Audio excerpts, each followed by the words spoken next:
Hello guys. आज की इस वीडियो में हम नोट जेएस के मॉड्यूल्स के बारे में सीखने वाले हैं। सो हर नोट जेएस के जो भी प्रोजेक्ट बनता है उसमें मॉड्यूल्स होते हैं। सो उसमें डिफरेंट काइंड ऑफ मॉड्यूल होते हैं, उन्हीं मॉड्यूल को हम डिस्कस करने वाले। तो आप देख सकते हैं कि तो नोट जेएस में मॉड्यूल्स को 3 कैटेगरीज में डिफाइन किया गया है। सो पहली कैटेगरी जो है वो कोर मॉड्यूल्स की होती है, और दूसरी कैटेगरी है थर्ड पार्टी मॉड्यूल्स, और तीसरी कैटेगरी है कस्टम मॉड्यूल्स। तो देखते हैं आगे की हर एक टाइप ऑफ मॉड्यूल किस तरह से होता है और क्या होता है और कैसे काम वर्क करता है। सो कोर मॉड्यूल जो नोड जेएस जब हम इंस्टॉल करते हैं हमारे सिस्टम में, तो तब उसके अंदर एक कुछ डिफ़ॉल्ट मॉड्यूल्स आते हैं जिन्हें कोर मॉड्यूल्स कहा जाता है। तो जैसे एफएस मतलब फाइल सिस्टम से रिलेटेड जो भी टास्क करना है तो वो कोर मॉड्यूल है। HTTP, URL, OS and path, तो ये कोर मॉड्यूल होते हैं।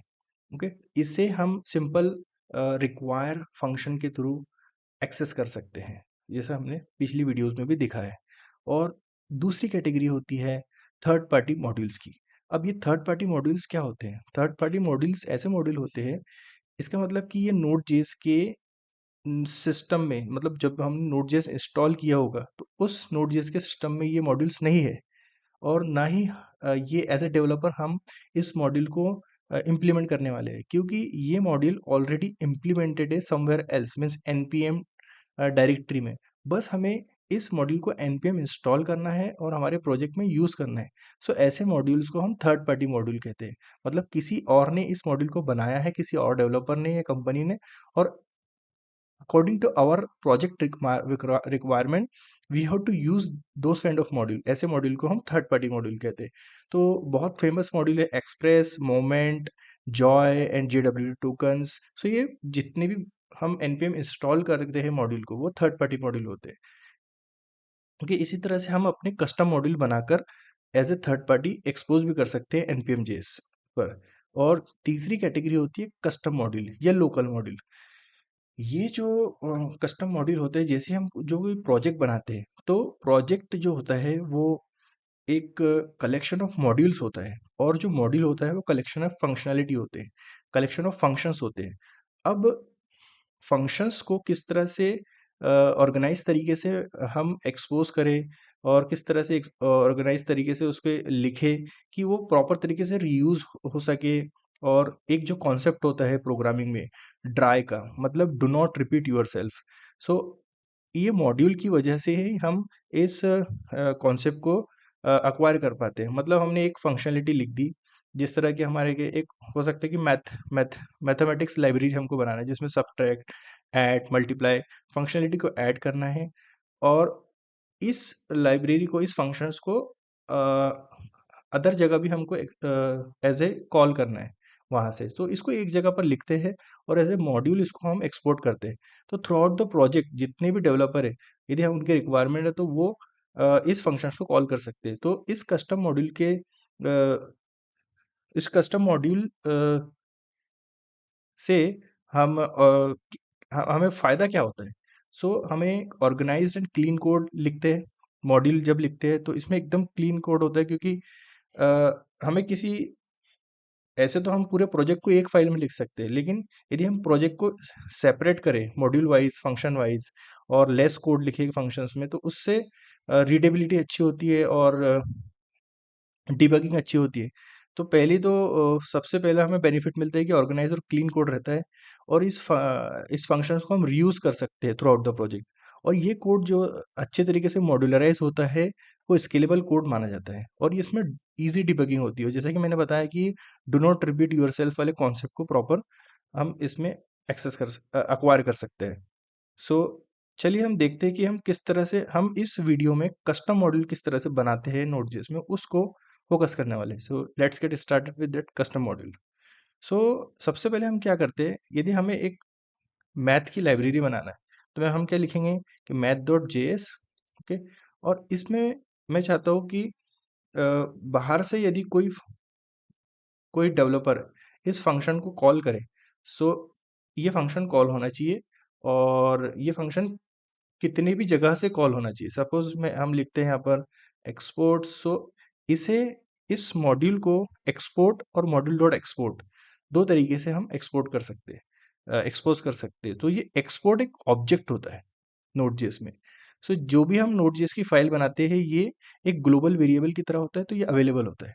इसमें हम लिखेंगे, सपोज मैं एक टाइटल लिखना चाहता हूँ इसमें और इसको एक्सपोज करना चाहता हूँ कि this is the math library. Okay, so ये एक्सपोर्ट हो जाएगा। सो ये इंडिविजुअली एक्सपोर्ट्स के लिए हम एक्सपोर्ट फंक्शन का यूज करते हैं। अब मुझे यहाँ पर ऐड फंक्शन लिखना है और ऐड फंक्शन जो लेंगे 2 पैरामीटर मुझे एक्सेप्ट करना है और इसमें a प्लस b को रिटर्न करवाना है। और इसी तरह से मैं लिखूंगा एक्सपोर्ट्स डॉट सब्ट्रैक्ट और फंक्शन, इसमें भी 2 पैरामीटर लेंगे हम और इसमें रिटर्न कराएंगे a माइनस b को। सो ये देखिए ये हमारा मॉड्यूल बन गया एक। मतलब इसमें हम इस फाइल में जितने भी मैथमेटिक्स से रिलेटेड ऑपरेशंस हो सकते हैं हम इसमें लिख सकते हैं। और यदि मुझे दूसरी फाइल में से यूज़ करना है, मतलब इस फंक्शनलिटी को यूज़ करना है, तो जस्ट मैं क्या लिखूंगा console dot log and math,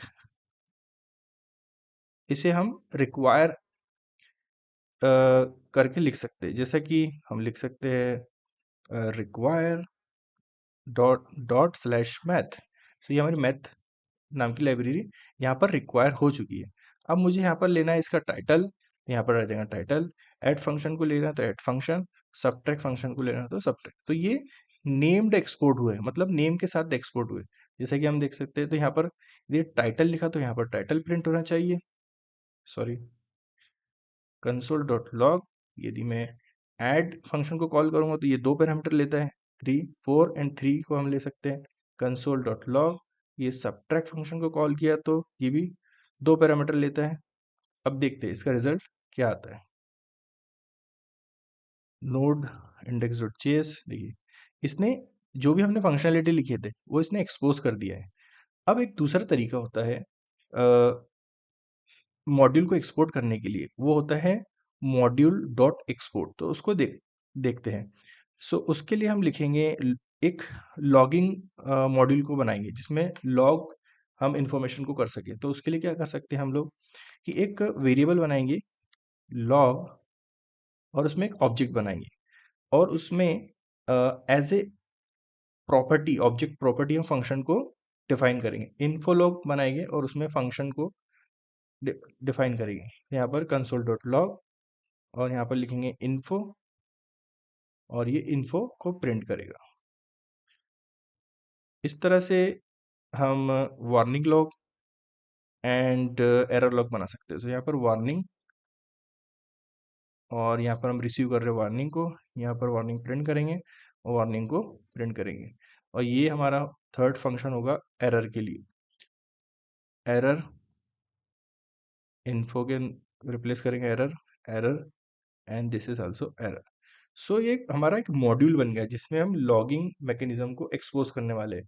सो इसे हमें दूसरे टाइप से इसको एक्सपोज करना है। तो इसमें एक होता है मॉड्यूल। सो मॉड्यूल एक ऑब्जेक्ट है जिसके अंदर भी बहुत सारी प्रॉपर्टीज होती है, जैसा एक्सपोर्ट हो गया, पाथ नेम हो गया।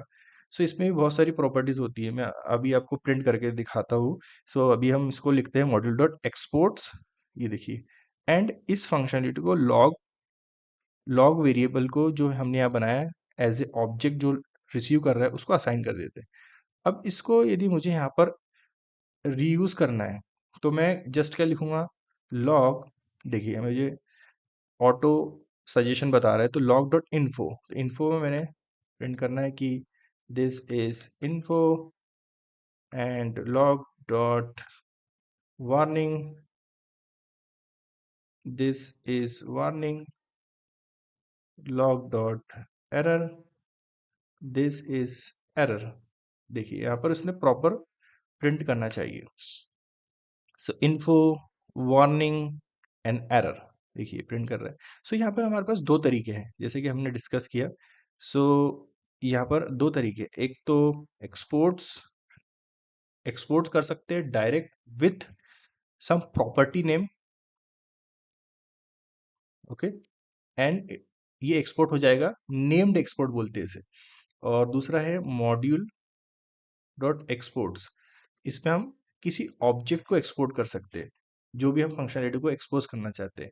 तो हम देखते हैं कि ये हर एक जो भी नोड.जेएस की फाइल बनती है उसमें ऑलरेडी ये ग्लोबल वेरिएबल की तरह होते हैं। तो हम मॉड्यूल को प्रिंट करके देखते हैं इसमें होता क्या-क्या है। ये ऑब्जेक्ट है, इसमें कुछ प्रॉपर्टीज़ होती है फाइल से रिलेटेड।